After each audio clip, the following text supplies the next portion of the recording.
ইটালির থেকে টেলিফোন। হুজুর, আমরা সারা ইটালি আপনাকে নিয়ে আলোচনা করছি, আপনার ওয়াজ বাস্তব। কেমন?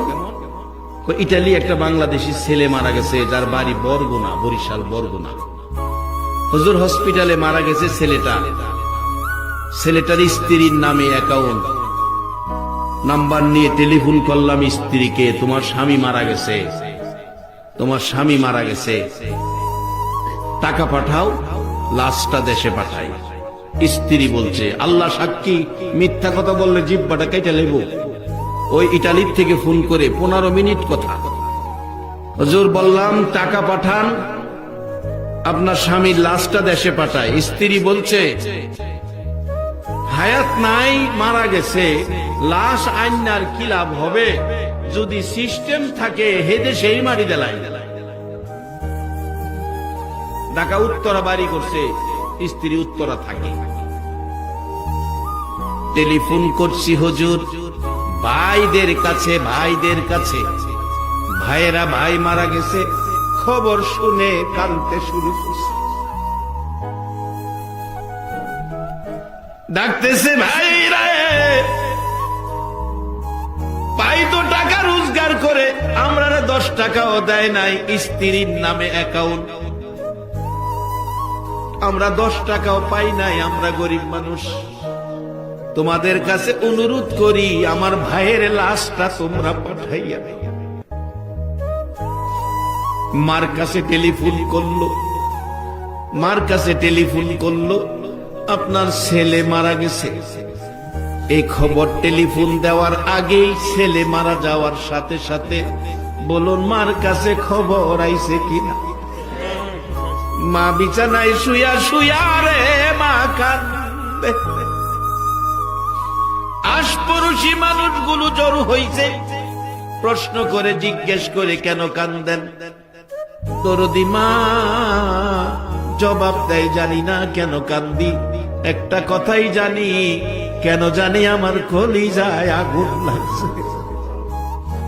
বলুন দেশে হোক আর বিদেশে হোক, সন্তান যদি কোনো বিপদ অ্যাক্সিডেন্টে পড়ে, দুনিয়ার কেউ জানে না, বলুন খবর আগে জানে কে?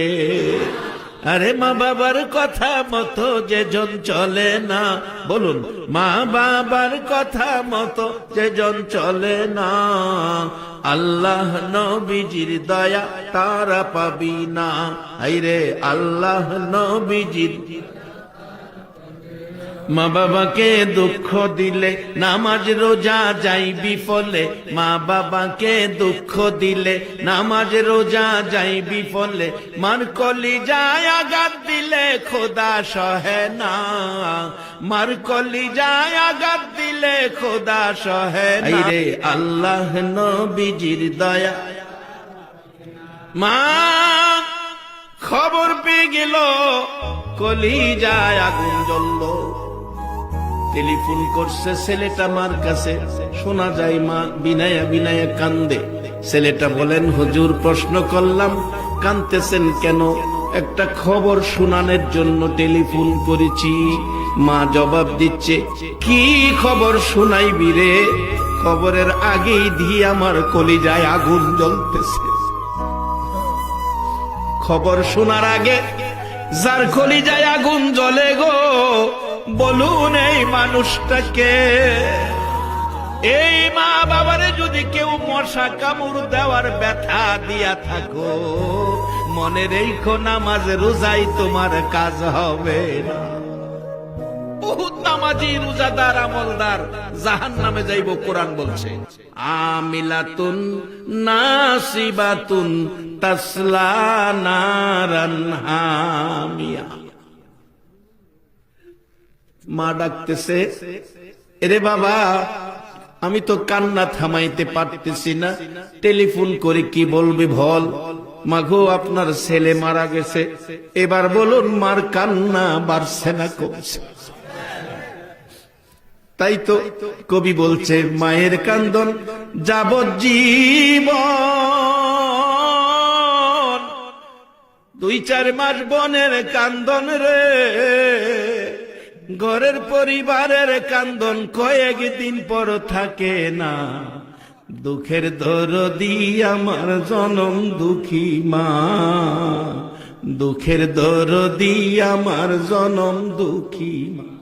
ওই ছেলেটা বলছে, হুজুর মা কথা বলতে পারে না, এই খবর শুনে কান্নার জন্য ডাকতেছে, বাবা আমার ছেলের লাশটা তোমরা আমি মার কুলে ফিরাইয়া দাও।